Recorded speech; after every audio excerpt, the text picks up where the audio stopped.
I had planned to spend 3 quiet days at the cabin, fishing, clearing my head, and breathing air that didn't smell like traffic and concrete.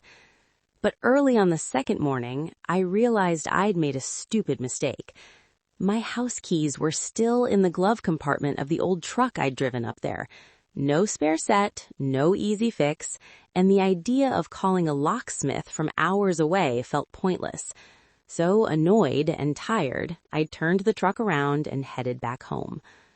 I reached our apartment complex just after noon.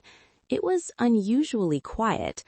My daughter Sarah's car was parked the way it always was, a little crooked, but next to it was an old blue sedan I didn't recognize. That caught my attention. I went upstairs, expecting to use the spare key I'd hidden under a fake rock years ago, but the door was already unlocked. That alone made my stomach tighten. Sarah was 18 now, responsible and careful. She never left the door open. I pushed the door gently and stepped inside without announcing myself. The living room was dim, curtains half closed. Then I heard voices coming from the hallway near her bedroom. They weren't loud, not laughing, not arguing. Calm, serious, almost like a lesson. I stopped cold. Sarah was sitting on the floor, facing my niece Emily, my sister's 16-year-old daughter who was staying with us for the summer while her mom recovered from surgery. Emily looked nervous, her hands twisting in her lap. Sarah's voice was steady and reassuring, the same tone she used when helping with homework or giving driving tips. "You don't have to do anything you're not comfortable with," Sarah said gently. "But if someone is pressuring you, you should understand your own boundaries first. Being strong isn't about pleasing people. It's about knowing what you want and what you don't." Emily said something softly. Sarah gestured calmly, not touching her, just explaining. "Confidence isn't magic. It's how you stand, how you speak, how you don't shrink yourself. Watch." She straightened her posture, lifted her chin, and took a slow breath before continuing. "That's strength. Not trying to impress, just being comfortable in who you are." For a moment, my heart was pounding so hard I could hear it. My mind had jumped to the worst conclusions, the kind people make when they see half a picture. But this wasn't anything dark or wrong. This was guidance. My daughter wasn't doing something shameful. She was teaching.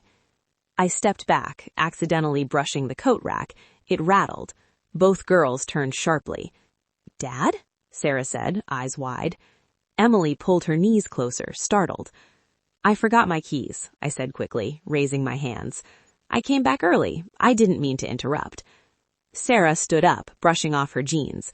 She looked a little flustered, but not embarrassed. "We were just talking." Emily had questions about boys, about boundaries, about not letting anyone make you feel small. Emily nodded.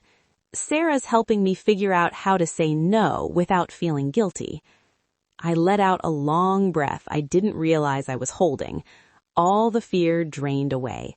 No secrets, no disaster, just honesty and care. "I could have told me," I said quietly. Sarah crossed her arms, half defensive, half smiling. "Dad, would you really want to sit in on that conversation?" I laughed softly. "Fair enough. Just maybe lock the door next time." Emily giggled. Sarah rolled her eyes, but smiled. "Thanks for not freaking out. Most parents don't listen first." I looked at both of them, my daughter, calm and confident, and my niece, unsure but learning. Something shifted in me. I'd spent years thinking my job was to shield them from the world. Turns out, one of them was already learning how to stand strong in it. That afternoon, we ordered pizza and sat on the living room floor, eating and talking about everything and nothing.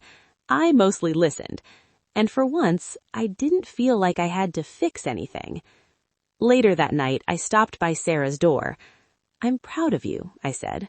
She looked up, surprised. "For what?" "For teaching her the things that actually matter." She shrugged, but I saw the pride in her eyes. Someone has to. I never went back to the cabin that weekend. I stayed home instead. made breakfast, listened more, and learned something myself. Because sometimes the most important lessons aren't taught loudly, they're shared quietly, with honesty, care, and strength. And if anyone ever asks me what parenting feels like, I'll tell them this. It's expecting the worst and discovering your child is already better than you hoped,